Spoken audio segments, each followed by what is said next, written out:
Welcome to the Explainer. So let's talk about the government's role in the economy. It sounds complicated, right? But what if we thought about it differently? Forget the textbooks for a second. Let's imagine we're at a giant sporting event instead.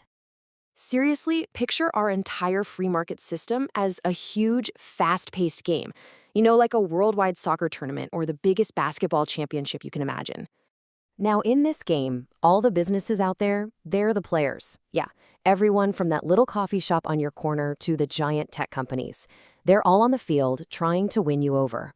You're the prize. And the whole game is driven by the choices people like us, the consumers, and the entrepreneurs make every single day. But what happens if there are no rules? I mean, really, what if there's no referee? Imagine that soccer game with no lines on the field, no fouls called. Total chaos, right? It wouldn't just be unfair, it could get downright dangerous for everyone. And that is exactly where the government comes in. It steps onto the field not to play for a team, but to be the referee. Its whole job is to make sure the game is played by the rules. So let's be clear, the ref isn't there to pick winners or losers. They don't care who scores the most points. They're just there to manage the whole thing, to keep it stable, to protect people, and make sure the competition is fair for everyone, from the tiniest startup to the biggest company, and especially for you. So what exactly is in this referee's playbook? Well, it breaks down into 4 main jobs that keep this whole economic game on track. All right, let's run through them. First, you've got the regulator. That's the one who literally writes the rule book. Then there's the protector who enforces those rules, blows the whistle on fouls. Third is the provider, kind of like the grounds crew, making sure the stadium we all use is in good shape. And last, the promoter, who's like the league commissioner, trying to help the whole sport grow. Okay, first up, the regulator. This is pretty straightforward. It's the rule book. We're talking about things like labor laws, safety standards for products, environmental rules, basically the ground rules every single player has to follow, no exceptions. Then you have the protector. This is the government stepping in when a business breaks the rules. If a company is lying in their ads or selling something dangerous, the protector is the one who calls the foul. This keeps you safe and keeps the game fair. And of course, there's also the promoter rule, which helps the economy grow. But let's focus on the third rule, the provider, because to understand that, we have to ask a pretty important question. Who pays for all this? I mean, think about it. The referee needs to get paid, right? The stadium lights don't run on their own. And that's where something we're all familiar with comes into play: taxes. So you can think of taxes as the price of admission to the game. It's the revenue that's collected to fund everything, to pay for the ref, maintain the field, and provide all those public goods we all share.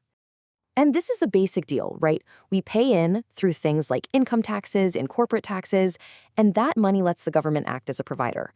And what do we get back? We get public goods, the stuff we all use and benefit from. And we're talking about things that are so easy to take for granted. Your local library, that public park down the street, even the roads you drive on. These are things that a private business probably wouldn't build for everyone, so the government steps in to provide them. But here's something to remember. It's not just the taxes you see coming out of your paycheck. When businesses get taxed, they often have to pass that cost along. And how do they do that?